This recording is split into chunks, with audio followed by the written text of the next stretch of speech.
नमस्कार, मैं बबली गोस्वामी आपके अपने channel NCERT for all exams में आपका स्वागत करती हूँ।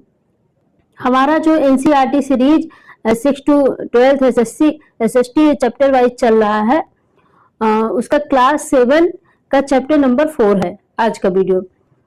मुझे पूर्ण विश्वास है कि आपके हमारे channel NCERT for all exam से जुड़े रहने पर सीटेट, यूपीटेट क्वालिफाइड हो जाएगा, क्वालिफाई तो हो ही जाएगा। वह DSSB, KVS के व अन्य कॉम्पिटिटिव एग्जाम के एसएसटी सब्जेक्ट के पोर्शन में 90 से 95%, 90 से 95% तक कंप्लीट हो जाएगा। सो विश्वास के साथ बने रहिए और क्वालिटी देखिएगा। कुछ इधर उधर का नहीं, सीधे जहाँ व्हाइट बोर्ड की जरूरत होगी वहां पे व्हाइट बोर्ड से पढ़ाया जाएगा, और जहाँ पे बुक्स से पढ़ाने की जरूरत है वहां पढ़ाया जाएगा, और साथ ही PDF की जब जरूरत होगी और प्रैक्टिस की जरूरत होगी वो भी की जाएगी। ओके, तो आप लोग जुड़े रहिएगा और हाँ, वीडियो को सब्सक्राइब जरूर कर लीजिएगा चैनल को, और वीडियो को लाइक कर देना। बस आगे बढ़ते हैं। आज का जो हमारा टॉपिक है वह है मुगल। जो चैप्टर है वो है मुगल। 16वीं से 17वीं शताब्दी की बात है, और इसमें हम पढ़ेंगे क्या क्या इस चैप्टर में, इसके बारे में पहले समझ लेते हैं। इसमें हम पढ़ेंगे मुगल कौन थे, मुगल सैन्य अभियान क्या था, कैसा था, उत्तराधिकार की मुगल परंपराएं क्या थी, यानी उत्तराधिकार के जो जैसे हिंदू धर्म में है बड़ा बेटा जो होता है, पहले जो था हिंदू धर्म में जो बड़ा बेटा होता था उसी को सब मिलता था, वैसे मुगल में क्या परंपराएं हैं इसके बारे में। मुगलों के अन्य शासकों के साथ संबंध कैसे थे, मनसबदार और जागीरदार क्या होता है, जब्त और जमींदार क्या होता है, ये सब हम लोग पढ़ेंगे इसमें।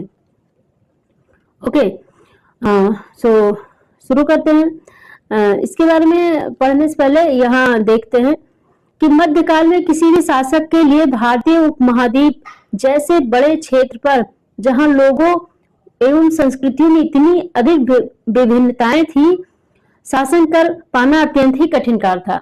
आप लोगों को मालूम होगा कि भारत में छोटे छोटे राज्य थे, अलग अलग राजा, कई राजा थे। भारत क्या उपमहाद्वीप 3 खंड तो भारत के हो ही गए हैं, पता है आप लोग को, भारत, पाकिस्तान और बांग्लादेश, और ये भारतीय उपमहाद्वीप और बड़ा था ना, तो इसके बारे में बातें हो रही हैं।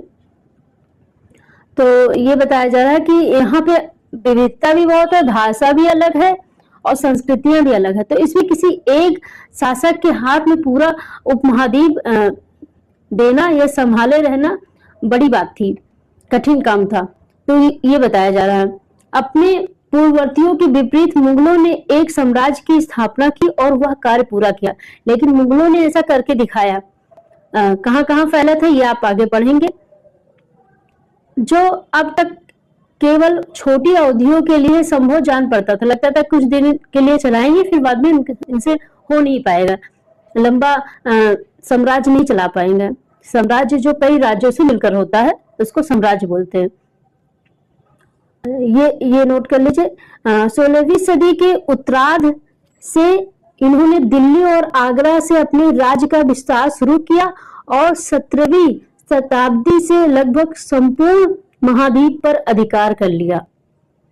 ओके, उन्होंने प्रशासन के ढांचे तथा शासन संबंधी जो विचार लागू किए वे उनके राज्य के पतन के बाद ही टिके रहे। इन्होंने जो प्रशासन और शासन के जो भी विचार लागू किए थे वो उनके राज्य का पतन भी हो गया था, तब भी वो था। जैसे उनके राज्य का पतन अंग्रेजों के आने के बाद हो गया था, लेकिन काफी चीजें उनकी जो है उस समय भी चलती थी। कई ऐसे प्रशासन की तरीके, जैसे मुफ्ती, आप आगे पढ़ेंगे तो मुफ्ती लोग न्याय का काम करते थे। बाद में अदालतें बनी थी, लेकिन जो जिला अदालत होती थी उसमें मुफ्ती लोग न्यायाधीश का काम करते थे।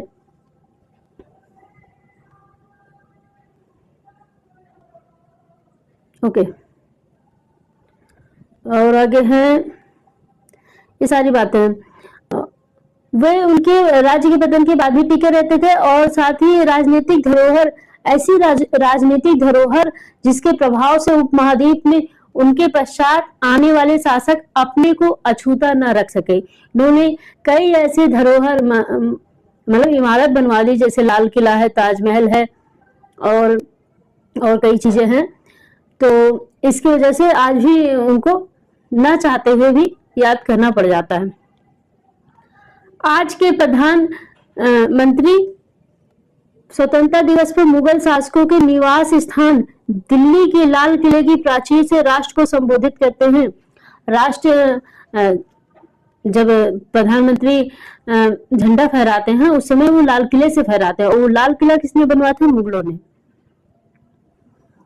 इसकी लाल किला की फोटो देख लीजिए, जैसे पता ही होगा सबको। अब यहाँ समझते हैं मुगल कौन थे। आखिर ये मुगल कौन थे जिन्होंने इतना कुछ किया? मुगल दो महान शासक वंशों के वंशज थे। दो महान शासक वंशों के वंशज थे। माता की ओर से मंगोल शासक चंगेज खान, जो चीन और मध्य एशिया के कुछ भागों पर राज करता था, के उत्तराधिकारी थे। पिता की ओर से ईरान, इराक एवं वर्तमान तुर्की के शासक तैमूर, जिसकी मृत्यु 1404 में हुई, के वंशज थे। दोनों तरफ से वंशज बताया जा रहा है, माता की ओर से और पिता की ओर से। लाइन कर लेते हैं। परंतु मुगल अपने को मुगल या मंगोल कहलवाना पसंद नहीं करते। देखो, इनको मुगल कहा जा रहा है लेकिन इनको पसंद नहीं था। ये मुगल किससे निकला? मंगोल से, क्योंकि ये मंगोल शासक चंगेज खान के वंशज से जोड़ा जा रहा था, इसीलिए इनको मुगल कहा गया। ऐसा इसलिए था क्योंकि चंगेज खान से जुड़ी स्मृतियां सैकड़ों व्यक्तियों के नरसंहार से संबंधित थी। यही स्मृतियां मुगलों के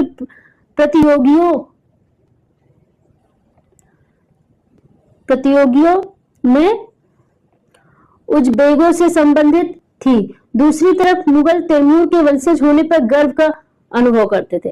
मुगल को तैमूर वंशज पिता यानी पिता की ओर से कहने पर उनको अच्छा लगता था। इसलिए तो कमेंट बाजी में कहा जाता है कि जब किसी से पूछा जाता है तो अपने पिता का नाम बताता है। तो ज्यादातर आजकल के जो संत लोग हैं वो कह देते हैं हाँ ये मुगलों के हैं सब वंशज, इसलिए पिता को बताने में गर्व महसूस करते हैं, माता का नाम नहीं बताते हैं। यही से शुरू हुआ। उससे पहले तो माता का ही नाम बताया जाता था अपना परिचय देने के लिए। पहले माँ का नाम परिचय के रूप में प्रयोग होता था।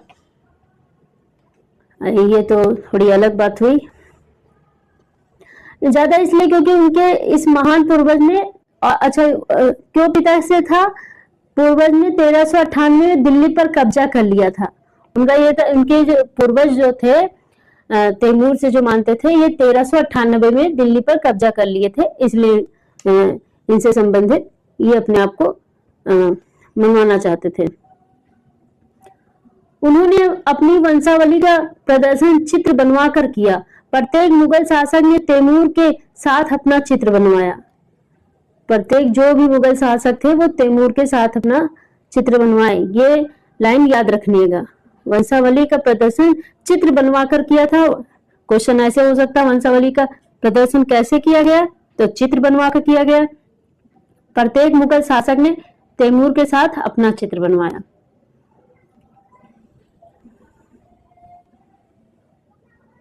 ओके, अब अगला टॉपिक है मुगल सैन्य अभियान। मुगल सैन्य अभियान के बारे में पढ़ेंगे। इसमें प्रथम मुगल शासक बाबर था। देखो, मुगल शासकों का नाम याद रखना, उससे संबंधित क्वेश्चन बन ही जाते हैं, चाहे एक बनते हैं। प्रथम मुगल शासक बाबर 1526 से 1530 ने जब 1494 में फरगना राज्य का उत्तराधिकार प्राप्त किया तो उसकी उम्र केवल 12 वर्ष थी। इसे विश्वास ही नहीं होता, 12 साल के बच्चे युद्ध करके राज्य जीतते थे। मंगोलों की दूसरी शाखा उजबेगों के आक्रमण के कारण उसे अपनी पैतृक गद्दी छोड़नी पड़ी। अनेक वर्षों तक भटकने के बाद उसने 1504 में काबुल पर कब्जा कर लिया। उसने 1526 में दिल्ली के सुल्तान इब्राहिम लोदी को पानीपत में हराया। ये है इम्पोर्टेंट। 1526 में दिल्ली के सुल्तान को हराया था और दिल्ली और आगरा को अपने कब्जे में कर लिया, दोनों को अपने कब्जे में कर लिया। इसके बाद यहाँ पे चित्र बना हुआ है, चित्र देखिएगा। पहले फौज के बारे में देख लीजिए, मुगल फौज अभियान किस तरह है, घोड़े हैं, हाथी है, सारी चीजें हैं। और यहाँ देखिए 16वीं शताब्दी के युद्धों में तोप और गोलाबारी की पहली बार इस्तेमाल हुआ था। 16वीं सदी में तोप और गोलाबारी का इस्तेमाल हो गया था। तोप का हुआ तो गोलाबारी तो होगा ही उसी से। बाबर ने इनका पानीपत की पहली लड़ाई में प्रभावी ढंग से प्रयोग किया।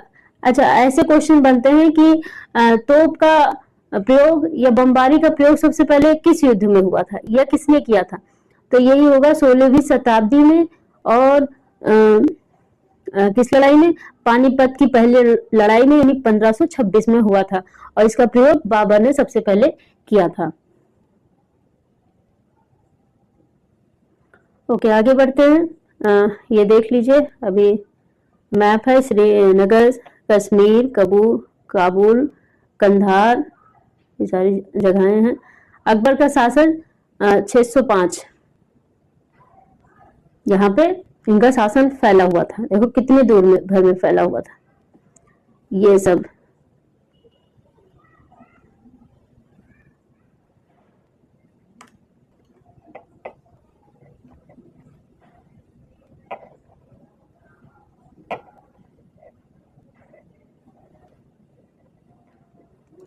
उत्तराधिकार की मुगल परंपराएं। अच्छा, इसमें पढ़ेंगे हम उत्तराधिकार की मुगल परंपराएं क्या थी। मुगलों में उत्तराधिकारी का चुनाव कैसे होता था, ये इसमें पढ़ेंगे। मुगल ज्येष्ठ अधिकार के नियम में विश्वास नहीं करते थे, जो भी हमने बताया था। बड़े पुत्र, ज्येष्ठ अधिकार मतलब बड़े पुत्र के अधिकार, पुत्र की ही बात होती है। ज्येष्ठ अधिकार, ज्येष्ठ शब्द का इस्तेमाल किया जाए तो ज्यादातर यहाँ पे पुरुष के लिए ही इस्तेमाल होता है। ज्येष्ठ अधिकार के नियम में विश्वास नहीं करते थे, जिसमें ज्येष्ठ पुत्र अपने पिता के राज्य का उत्तराधिकारी होता था, ये बता दिए। इसके विपरीत उत्तराधिकार में वे किसका प्रयोग करते थे,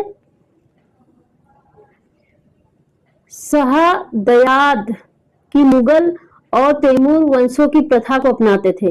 दो जगह की प्रथा को अपनाते थे, जिसमें उत्तराधिकार का विभाजन समस्त पुत्रों में कर दिया जाता था। सभी पुत्रों में विभाजन कर दिया जाता था। वैसे ठीक भी था। आपके अनुसार उत्तराधिकार का कौन सा तरीका सही था, ज्येष्ठाधिकार या शहदयाद? शहदयाद। तो मेरे अनुसार जो है शहदयाद। खैर, आप भी बताइएगा आपके अनुसार उत्तराधिकार का कौन सी तरीका सही था, कमेंट में जरूर बताइएगा। इससे पता चलेगा क्या क्या सोच है, कैसी है सबकी। सॉरी, फिर भी बताइएगा, मजाक में नहीं, इससे सही नहीं समझ में आएगा कैसे सोचते हैं आप लोग। राजपूतों के साथ मुगलों की शादियां। अब यहाँ पढ़ेंगे राजपूतों के साथ मुगलों की जो शादियां हुई थी, राजपूत कन्याओं के साथ। जहांगीर की मां कछवा की राजकुमारी थी। वह अंबर यानी वर्तमान में जयपुर के राजपूत शासक की पुत्री थी। शाहजहां की मां एक राठौड़ राजकुमारी थी। वह मारवाड़ जोधपुर की राजपूत शासक की पुत्री थी। अच्छा, यहाँ जो बताया जा रहा है, जितने भी मुस्लिम शासक है, मुगल शासक में ज्यादातर राजपूतों ने शादियां की थी। तो उसमें जो शाहजहां है उनकी माँ के बारे में बताया गया है। और ये जो जोड़ दिया जाता है अकबर और जोधा का, वो कहीं एनसीईआरटी ने साक्ष्य नहीं दिया ऐसा कुछ। और जहांगीर की माँ जो थी वो भी हिंदू थी, राजकुमारी यानी हिंदू थी। ये सब बातें बताई गई हैं इसमें। ज्यादा जाके इतना तो ये सब माँ हिंदू मुस्लिम ये सब तो पूछेंगे नहीं।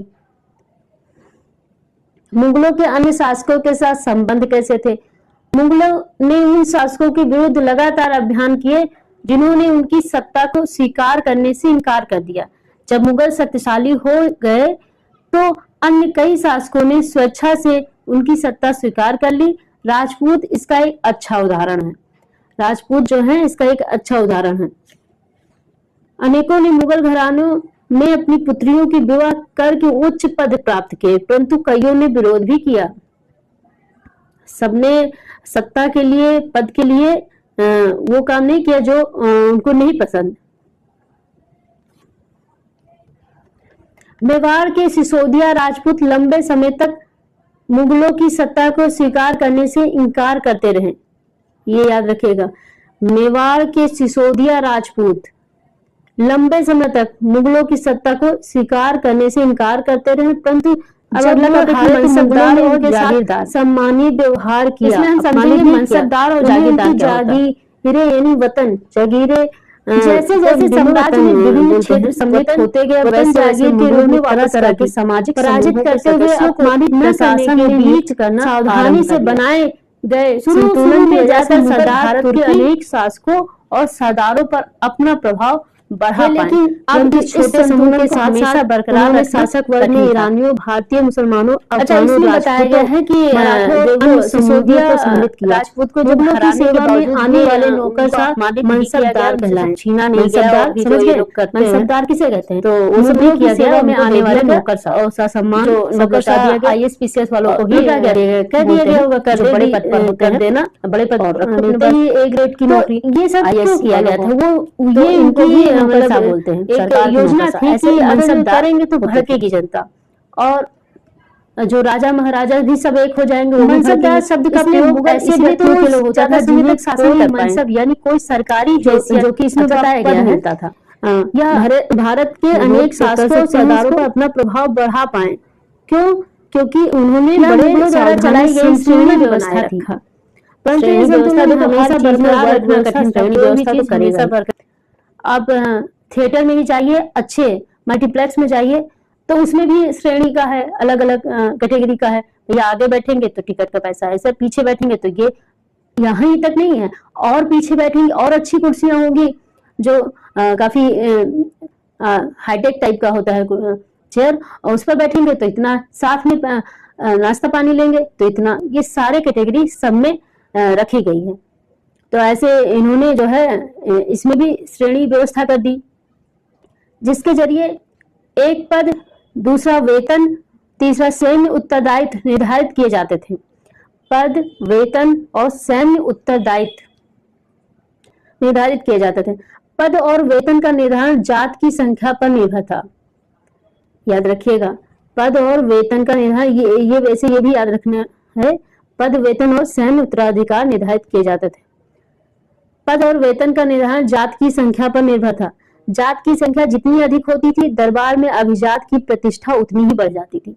जिस भी जात की संख्या जितनी ज्यादा होती थी, उसकी वहां पे प्रतिष्ठा और ज्यादा रहती थी। अब ये राजनेता थे, लोकतंत्र में भी होते हैं, जिस जात की ज्यादा संख्या होती है उस जात के जो नेता उभर के आते हैं उनके बड़े भाव होते हैं। और आगे है, और उसका वेतन भी उतना ही अधिक होता था। यानी कोई एक्स जात की संख्या ज्यादा है तो उस वाई जात से तो एक्स की सैलरी भी ज्यादा होगी। जैसे मान लिया एक्स है कोई जात, समझते हैं इसको, और इसकी संख्या है 100 और वाई है, इसकी संख्या है 90, तो सैलरी किसकी ज्यादा होगी? इसकी, और पद भी बड़ा इसको मिलेगा, इसको नहीं मिलेगा। ये सब चीजें हैं।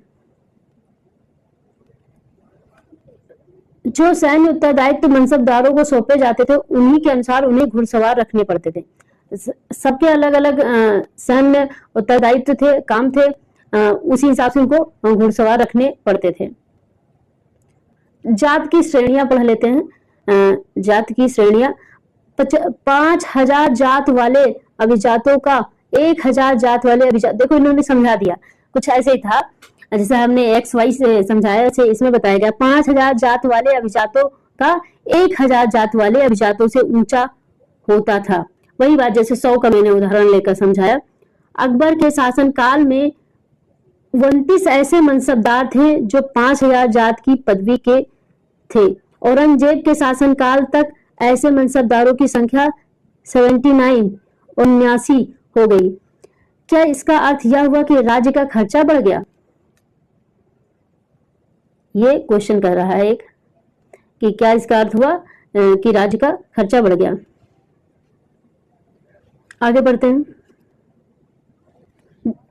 मनसबदार अपने सवारों को निरीक्षण के लिए लाते थे। वे अपने सैनिकों के घोड़ों को दगवाते थे। देखो, सैनिकों के घोड़ों को दगवाने का चलन आ गया। क्या सैनिकों का पंजीकरण करवाते थे? इन कार्रवाइयों के बाद ही उन्हें सैनिकों को वेतन देने के लिए धन मिलता था। ये सारी चीजें होती थी तभी वेतन के लिए धन मिलता था। ये चीजें देख लेते हैं, लाइन अंडरलाइन। मनसबदार अपने सवारों को निरीक्षण के लिए लाते थे। वे अपने सैनिकों के घोड़ों को दगवाते थे एवं सैनिक का पंजीकरण करवाते थे। इन कार्रवाइयों के बाद ही उन्हें सैनिकों को वेतन देने के लिए धन मिलता था। ये सारे करने के बाद तब उनको वेतन देने के लिए जो राजा थे मुगल, वो वेतन देते थे, धन देते थे वेतन के लिए। मनसबदार अपना वेतन राजस्व एकत्रित करने वाली भूमि के रूप में पाते। एक सेकंड। मनसबदार अपना वेतन राजस्व एकत्रित करने वाली भूमि के रूप में पाते थे, जिन्हें जागीर कहते थे। ये जैसा राजस्व वसूल करते थे वैसे जो है ये वेतन पाते थे। इन्हें मनसबदार को जागीर भी कहते थे।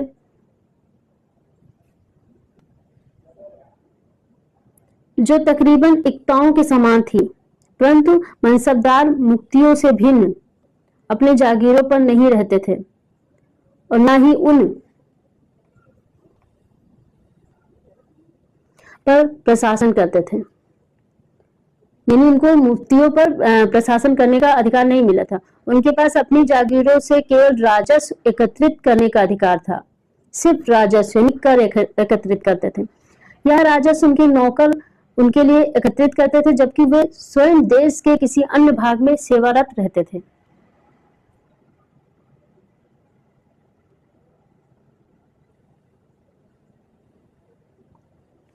अकबर के शासनकाल में इन जागीरों का सावधानी पूर्वक आकलन किया गया जाता था ताकि उनका राजस्व मनसबदार के वेतन के तकरीबन बराबर रहे।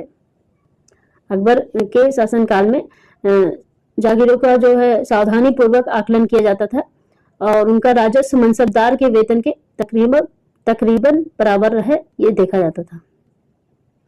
यानी जो जैसे कर वो इकट्ठा करे, मान लिया 100 रुपया और वेतन हो 200 रुपया, तो ये चीज पर ध्यान रखी जाती थी।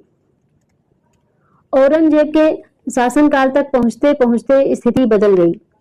अब प्राप्त राजस्व मनसबदार के वेतन से बहुत कम था। अब जो राजस्व था मनसबदार के वेतन से बहुत कम था। मनसबदारों की संख्या में भी अत्यधिक वृद्धि हो गई। बहुत सारे मनसबदार बन गए, जिसके कारण उन्हें जागीर मिलने से पहले एक लंबा इंतजार करना पड़ता। इन सभी कारणों से जागीरों की संख्या में कमी हो गई, यानी भूमियों की संख्या में जो दी जाती थी कर वसूलने के लिए। फलस्वरूप कई जागीरदार जागीर रहने पर यह कोशिश करते थे कि वे जितना राजस्व वसूल कर सके कर ले। अपने शासनकाल के अंतिम वर्षों में औरंगजेब इन परिवर्तनों पर नियंत्रण नहीं रख पाया।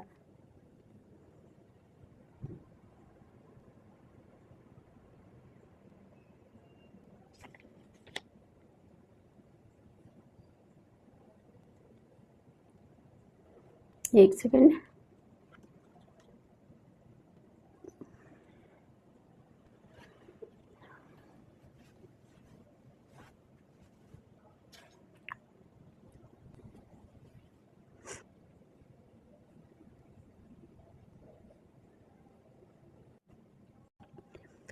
हाँ, अकबर के शासनकाल में इन जागीरों का सावधानी पूर्वक आकलन किया जाता था ताकि उनका ये बातें यहाँ हो गई। अब यहाँ फोटो चित्र देखते हैं अपने सवारों के साथ एक मनसबदार अभियान पर। ये देखिए, ये मनसबदार है। इतना सारी कर वसूलने के लिए जो है इसको सेना मिली है, कर वसूलने रह जाता है।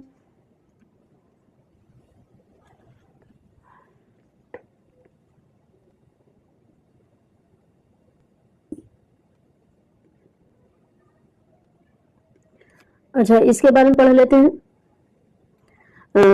औरंगजेब इन परिवर्तनों पर नियंत्रण नहीं रख पाए, इस कारण किसानों को अत्यधिक मुसीबतों का सामना करना पड़ा। जब्त और जमींदार। अब हम लोग पढ़ेंगे जब्त और जमींदार। क्या होता है जब्त, क्या होता है जमींदार। वन लाइनर जो लोग पढ़ते हैं बुक्स, वो उसमें उतनी बात नहीं समझ में आती है। जो एनसीईआरटी की बुक्स से पूरा एक बार पढ़ लो तो समझ में आ जाता। फिर भले ही वन लाइनर बुक से आप पढ़ते रहिए, रटते रहिए, वो अलग बात है, लेकिन पहले कॉन्सेप्ट क्लियर होने के लिए एनसीईआरटी बुक्स पढ़नी चाहिए। जब्त और जमींदार। मुगलों की आमदनी का प्रमुख साधन किसानों की उपज से मिलने वाला राजस्व था। इनकी आमदनी क्या थी? किसानों से जो राजस्व मिलता था, यानी कृषि राजस्व, कृषि कर से इनको फायदा होता था। अधिकतर स्थानों पर किसान ग्रामीण कुलीनों यानी कि मुखिया या स्थानीय सरदारों के माध्यम से राजस्व देते थे। समस्त यानी जो बड़े कुलीन लोग होते थे, जिनको बड़े घराने बोल देते हैं, या ठाकुर ब्राह्मण, क्या कहे, जो धनी लोग होते थे, वो उसमें कुलीन लोग आ गए, उनके माध्यम से राजस्व देते थे। समस्त मध्यस्थों के लिए, चाहे वे स्थानीय ग्राम के मुखिया हो या फिर शक्तिशाली सरदार हो, मुगल एक ही शब्द जमींदार का प्रयोग करते थे। जो मुगल थे वो समस्त मध्यस्थों, जो बीच में मध्यस्थता करता था, चाहे वह स्थानीय ग्राम के मुखिया हो या फिर शक्तिशाली सरदार हो, मुगल एक ही शब्द जमींदार का प्रयोग करते थे। उनको कोई मतलब नहीं है आप मध्यस्थता कर रहे हैं तो एक मामूली इंसान है या बहुत बड़े हैं, शक्तिशाली है, एक ही शब्द का इस्तेमाल जमींदार प्रयोग करते थे। आगे अकबर के राजस्व मंत्री टोडरमल, इनके बारे में याद रखना। राजस्व मंत्री टोडरमल ने 10 साल 1570 से 80 तक की कला अवधि के लिए कृषि की पैदावार, कीमतों, कृषि भूमि का सावधानी पूर्वक सर्वेक्षण किया। इन आंकड़ों के आधार पर प्रत्येक फसल पर नगद के रूप में कर राजस्व निश्चित कर दिया। इन्होंने नगद के रूप में जो है, नकद बोलते हैं, नकद दा है, राजस्व निश्चित कर दिया। पहले अलग तरीका था राजस्व वसूलने का। प्रत्येक सूबे, यानी सूबे मतलब प्रांत, और प्रांत मतलब आज का जो है राज्य, को राजस्व मंडलों में बांटा गया और प्रत्येक की हर फसल के लिए राजस्व दर की अलग सूची बनाई गई। राजस्व प्राप्त करने की इस व्यवस्था को जब्त कहते हैं। अब ये समझिएगा, जब्त किसे कहते हैं? एक सेकंड, जब्त किसे कहते हैं? जो प्रत्येक फसल पर नगद के रूप में कर निश्चित कर दिया गया, प्रत्येक फसल पर है, अलग अलग फसल पर अलग अलग, और प्रत्येक प्रांत को राजस्व मंडलों में बांट दिया गया, कई मंडलों में बांट दिया गया, और प्रत्येक की हर फसल के लिए राजस्व दर की अलग सूची बनाई गई। ये लाइन तो ऐसे नोट कर लीजिएगा, प्रत्येक सूबे को राजस्व मंडलों में बांटा गया, प्रत्येक फसल के लिए राजस्व दर की अलग सूची थी, यानी अलग अलग था। राजस्व प्राप्त करने की इस व्यवस्था को ही जब्त कहते हैं।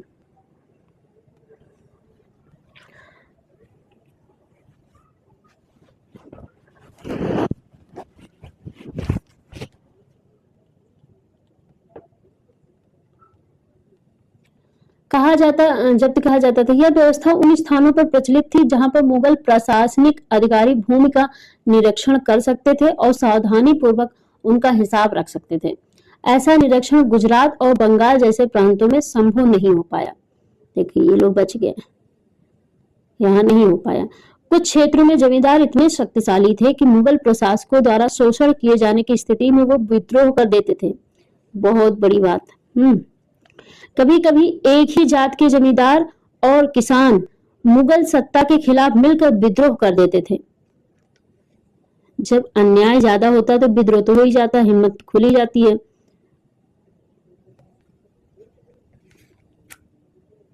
सत्रहवीं शताब्दी के आखिर में ऐसे किसान विद्रोहों ने मुगल साम्राज्य के स्थायित्व को चुनौती दी। यहाँ पे है कि 17वीं शताब्दी, तभी तो यहाँ से मुगल धीरे धीरे डाउन होता गया। ये देखिए चित्र बनाया गया है, चित्र के माध्यम से समझिए। ये देखो, ये आ रहे हैं, मांग रहे हैं, ले गए, फिर इसके बाद फिर आए लेने, डंडा दिखा रहे हैं, और ये लोग गरीब होते जा रहे हैं। चित्र के बारे में लिखा है नीचे। शाहजहां के राजकाज के एक लघु चित्र के ब्यौरे, जहां जहांगीर के समय के भ्रष्टाचार को दिखाया गया है। यानी पीछे से देखो पैसा लेकर नफा दफा कर रहा है। भ्रष्ट अफसर रिश्वत लेते हुए, ये रिश्वत ले रहा है। और दूसरा है एक कर अधिकारी गरीब किसानों को सजा दे रहा। दोनों चीज गलत है, दोनों ही गलत है। अगर जो रिश्वत ले रहे हो तो गलत है, और किसी को क्रूरता के साथ दंड दे रहे हो तो भी गलत है। ये एनसीईआरटी कहना चाह रहा है।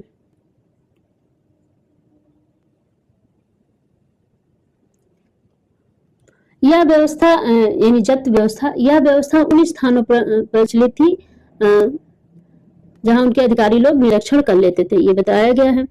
आगे है, कुछ क्षेत्रों में जमींदार इतने शक्तिशाली थे कि मुगल विद्रोह कर देते थे। आगे है अकबरनामा और आईने अकबरी। अच्छा, इन दो पुस्तकों के माध्यम से भी काफी चीजें अकबर के बारे में हम लोग को पता चला है, यानी हम लोग मतलब इतिहासकारों को पता चला है और उन्होंने लिखा जिससे हम लोग को भी पता चला। अकबर ने अपने करीबी मित्र और दरबारी अबुल फजल को आदेश दिया कि वह उसके शासनकाल के इतिहास लिखे। ये देखिए, अबुल फजल ने यह इतिहास 3 जिल्दों में लिखा। इसका शीर्षक है 3 जिल्द यानी 3 पार्ट में लिखा। इसका शीर्षक है अकबरनामा। पहली जिल्द में अकबर के पूर्वजों का बयान है, दूसरी में अकबर के शासनकाल की घटनाओं का विवरण देती है, और तीसरी में आईने अकबरी है। तीसरी जिल्द जो है उसका नाम है आईने अकबरी। इसमें अकबर के प्रशासन, घराने, सेना, राजस्व और राजस्व के भूगोल का ब्यौरा मिलता है। ये सब बातें हैं इसमें। इसमें समकालीन भारत यानी उस समय के भारत के लोगों की परंपराओं, संस्कृतियों का भी वर्णन है।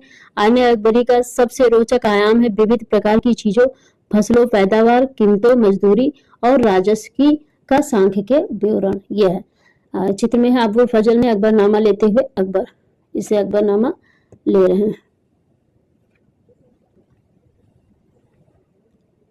जहांगीर के दरबार पर नूरजहां का प्रभाव। यहाँ पे नूरजहां का प्रभाव के बारे में है। लेसन खत्म होने वाला है। जहांगीर के दरबार पर नूरजहां का प्रभाव। जहांगीर का नाम क्या था? मेहरुनिसा ने 1611 में जहांगीर से विवाह किया। उसे नूरजहां का खिताब मिला, यानी नाम दे दिया गया। पहले इसका नाम था मेहरुनिसा। नूरजहां हमेशा जहांगीर के प्रति अत्यधिक वफादार रही और उसको समय समय पर सहयोग देती रही। नूरजहां के सम्मान में जहांगीर ने चांदी के सिक्के जारी किए, जिनमें से एक को स्वयं के खिताब उत्कीर्ण थे और दूसरी और एक वाखरानी बेगम नूरजहां के नाम से गढ़ा हुआ। बाईं ओर दिया गया दस्तावेज नूरजहां द्वारा जारी किया गया आदेश। चौकोर मोहर बताती है उद्दात और महान महारानी नूरजहां पादशाह बेगम का आदेश। गोल मोहर के अनुसार ये सारी बातें बताई जा रही हैं। इसमें कुछ ऐसा ज्यादा इंपॉर्टेंट नहीं है। सुलह कुल, सुलह कुल, इसके बारे में पढ़ते हैं। अकबर की सुलह कुल की नीति का उनके पुत्र जहांगीर ने इस प्रकार वर्णन किया। ईश्वरीय अनुकंपा के विस्तृत आंचल में सभी वर्गों और सभी धर्मों के अनुयायियों की एक जगह है, इसलिए उसके विशाल साम्राज्य में, जिसकी चारों ओर की सीमाएं केवल समुद्र से ही निर्धारित होती थी, विरोधी धर्मों के अनुयायियों और तरह तरह के अच्छे बुरे विचारों के लिए जगह थी। यहाँ असहिष्णुता का मार्ग बंद था। यहाँ सुन्नी और सिया एक ही मस्जिद में इकट्ठे होते थे और सिया और ईसाई और यहूदी एक ही गिरजे में प्रार्थना करते थे। उसने सुसंगत तरीके से सार्गिक शांति सुलह कुल के सिद्धांत का पालन किया। ये बताया गया है इसमें कि जो जहांगीर है उसने पूरा सुलह कुल का पालन किया। 17वीं शताब्दी में और उसके पश्चात मुगल साम्राज्य। अब इसके बाद 17वीं शताब्दी में क्या हाल था, यानी 1600 समथिंग के बीच, और उसके बाद क्या था, इसके बारे में पढ़ते हैं। मुगल साम्राज्य की प्रशासनिक और सैनिक कुशलता के फलस्वरूप आर्थिक और वाणिज्यिक समृद्धि में वृद्धि हुई। विदेशी यात्रियों ने इसे वैसा धनी देश बताया जैसा कि किस्से कहानियों में वर्णित होता रहा है। परंतु यही यात्री इसी प्रचुरता के साथ मिलने वाली दरिद्रता को देखकर विस्मित रह गए। सामाजिक असमानताएं साफ दिखाई पड़ती थी। शाहजहां के शासनकाल के 20वें वर्ष के दस्तावेजों से हमें पता चलता है कि ऐसे मनसबदार जिनको उच्चतम पद प्राप्त था, कुल 8000 में से 445 ही थे। कुल मनसबदारों की एक छोटी संख्या 5.6% को ही साम्राज्य के अनुमानित राजस्व का 61.5% स्वयं उनके व उनके सवारों के वेतन के रूप में दिया जाता था। ये असमानता के बारे में बताया जा रहा है। ये सारी बातें, इसमें कोई ऐसा इम्पोर्टेंट नहीं है। मुगल सम्राट और उनके मनसबदार अपनी आय का बहुत बड़ा भाग वेतन और वस्तुओं पर लगा देते थे। इस खर्चे से शिल्पकारों और किसानों को लाभ होता था, चूंकि यानी वो अपने वेतन का काफी हिस्सा खर्च कर देते थे यही सब चीजों में, खान पीन ऐसो आराम में, चूंकि वे वस्तुएं और फसल की पूर्ति करते थे। परंतु राजस्व का भार इतना था कि प्राथमिक उत्पादकों, यानी प्राथमिक उत्पादक किसे कहते हैं? किसानों को। प्राथमिक उत्पादकों और शिल्पकारों के पास निवेश के लिए बहुत कम धन बचता था, यानी इतना ज्यादा कर के रूप में ले लिया जाता था किसानों से कि निवेश के रूप में कम धन बचता था। यानी जब ज्यादा बचा ही नहीं, जैसे गेहूं उत्पादन हुआ और गेहूं ज्यादा बचा ही नहीं, तो फिर वो क्या बेचेगा, बाजार में क्या बेचेगा और क्या उसको पैसा मिलेगा? तो ये था, जब उत्पादन ज्यादा होगी और कर एक निश्चित रहेगी, तो उत्पादन ज्यादा होने पर जितना उसका खर्चा होता है उसको निकाल के और ज्यादा उत्पादन को बाजार में बेच के पैसा पाएगा और फिर उसको खेती में फिर लगाएगा, फिर निवेश करेगा। तो ये सब नहीं था, क्योंकि बहुत सारा कर वसूल लिया जाता था। इनमें से जो बहुत गरीब थे मुश्किल से ही पेट भर पाते थे। वे उत्पादन शक्ति बढ़ाने के लिए अतिरिक्त संसाधनों में, औजारों और अन्य वस्तुओं में निवेश करने की बात सोच भी नहीं सकते थे। सोच ही नहीं सकते थे कि कुछ और खरीद के लाएं और अच्छे से खेती करें, क्योंकि बचता ही नहीं था, उनके पास पैसे ही नहीं थे। उत्पादन ज्यादा हो जाए तो कर ज्यादा लग जाए। ऐसी अर्थव्यवस्था में ज्यादा धनी किसान, शिल्पकारों के समूह, व्यापारी और महाजन ज्यादा लाभ उठाते थे। कैसे? क्योंकि वो लोग फिर उसके बाद लोन बांटने लगते थे, उधारी पर पैसा, इससे वो और मजबूत होते जाते थे। आगे आप पढ़ेंगे इसके बारे में।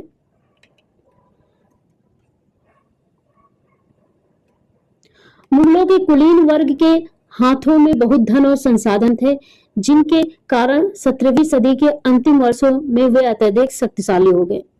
कुलीन वर्ग जो शक्तिशाली हुआ है वो हुआ है 17वीं सदी के अंतिम वर्षों में, यानी कि 1600 और 1700 के करीब आते आते काफी शक्तिशाली यानी धनी हो गए। जैसे जैसे मुगल सम्राट की सत्ता पतन की ओर बढ़ती गई, अंग्रेज आ ही गए थे, वैसे वैसे विभिन्न क्षेत्रों में सम्राट के सेवक स्वयं ही सत्ता के शक्तिशाली केंद्र बनने लगे। ये सब मनसबदार, ये सब सेवक ही तो थे, ये खुद ही अपने बनने लगे सुपरमैन। इनमें से कुछ ने नए वंश स्थापित किए और हैदराबाद व अवध जैसे प्रांतों में अपना नियंत्रण जमाया। यद्यपि वे दिल्ली के मुगल सम्राट को स्वामी के रूप में मान्यता देते रहे, उनको अपना स्वामी मानते रहे, तथापि 18वीं शताब्दी तक साम्राज्य के कई प्रांत अपनी स्वतंत्र राजनीतिक पहचान बना चुके थे। 18वीं तक ये लोग अपनी मुगल से अलग स्वतंत्र राजनीतिक पहचान बना चुके थे, ये बताया जा रहा है। तो लेसन समाप्त हो गया है और ये जो मैचिंग का है वो कर लीजिए या नंबरिंग कर देते हैं, आप कमेंट में करके दीजिएगा। 1, मंगोल 2, सिसोदिया 3 और राठौर 4, नूरजहां 5। बहुत ही आसान है, ये आप कर लेंगे और रिक्त स्थान नहीं देते हैं। और ये लेसन समाप्त हो गया और आई होप आप सभी को समझ में आया होगा। और अगर नहीं समझ में आया होगा या कम समझ में आया होगा तो एक बार फिर से पढ़िएगा और नोट्स बना लीजिएगा। नोट्स नहीं बन पा रहा है तो उसकी भी सुविधा है, आप व्हाट्सएप नंबर जो रिफ्लेक्ट हो रहा है उस पर आप नोट्स के लिए जो बहुत संक्षिप्त ना होकर ना बहुत विस्तृत है, सारे जो टॉपिक है वो कवर किए गए हैं हमारे नोट्स में। और अब आप उसको एसएसटी का नोट्स 499 में पीडीएफ ले सकते हैं, और व्हाट्सएप नंबर रिफ्लेक्ट हो रहा है, उसी पर संपर्क करके। और बस, और खुश रहिए, पढ़िए। Bye bye.